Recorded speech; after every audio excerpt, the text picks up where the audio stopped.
Hi everybody, welcome to the Climate Explainers. My name is Anubha Bhonsle and today we're taking a close look at ourselves, our clothes and the carbon footprints of our wardrobes. We've talked about carbon footprints in this series many times before. It's a measure of how much greenhouse gases our choices, our activities, our possessions emit. The goal is to reduce our carbon footprint, and there are many ways to do it. How we travel, our food, and much more.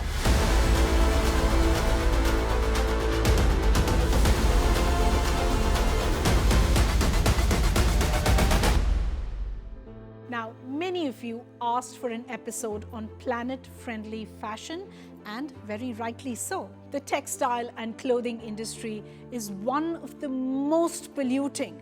It harms the environment through high energy, water and chemical usage, as well as textile waste.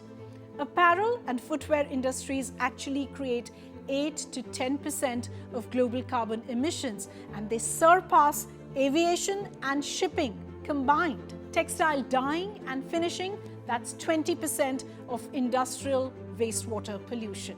Now, if this sounds like a problem that's too big for you and I to solve, you're not entirely wrong. Only around 30% of the fashion industry's emissions come from consumer use and retail operations. The rest, all is from production and processing phases. But remember, that 30% is not nothing. If we make small changes to how we organize our wardrobes, it will reduce overall emissions. But more importantly, it is going to signal to brands to make greener choices, because that's where we are willing to put our money, which currently is fast fashion, and sadly so. Now, fast fashion is trendy, inexpensive clothes. They're produced quickly in large numbers. They are affordable. They keep up with the latest trends, but they actually come with a hefty environmental and humanitarian cost. Most fast fashion brands rely on cheap labor. They produce clothes using materials that are harmful to the environment. Now, this often means workers, especially in developing countries, are paid low wages. They may work in unsafe conditions. One more terrible aspect of fast fashion is that most are designed to be worn for a really short period of time and then discarded. So they actually land up as a textile dump in landfills, waterways, and open seas. So the question, what can we do? We can make a choice, a thoughtful one. We can buy less. We can choose well. Instead of falling into that constant cycle of buying and discarding, we can invest in high-quality, timeless pieces that will last longer. We can mix and match. Think of it as a capsule wardrobe. We can and should repeat often and with total pride.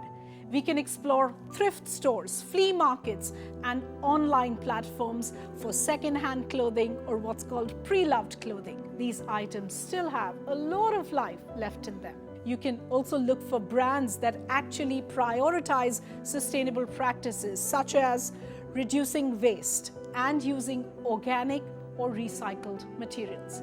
You can check if they promote fair labor practices. So look for brands that may have certifications like Fair Trade that ensure workers receive fair and timely wages, they work in safe environments, and they have their rights protected. Another important certification to look out for is SA 8000. It denotes social accountability and fair treatment of workers. Now, many sustainable brands are emerging in India and globally, and they are offering options that, of course, make us look good, but they also prioritize the well-being of the environment and people involved in making our clothes. I know what you all are thinking. Sustainable fashion is expensive and not everybody can afford it. Now, I agree here. Sustainable shopping involves a higher upfront cost, but it all pays off in the long run, because number one, these pieces literally last longer, giving you more value per wear. And number two, by investing in this kind of clothing, we make a net positive impact. So the caveat is, if you can afford paying for sustainable fashion, it is a good place to start. But also, let's take care of the clothes that we already have, so we need new ones less often. Let's repair, stitch, nurture. Let's organize clothing swaps with friends or family so you shop without actually shopping. And if you do go shopping, take your own bag. Please abandon single-use plastic, especially bags. They are clogging up entire roads, drains, and our seas. I'm going to stop here. The Climate Explainers is not just our show, it's yours as well. So let's keep talking, sharing, and building a community that truly cares.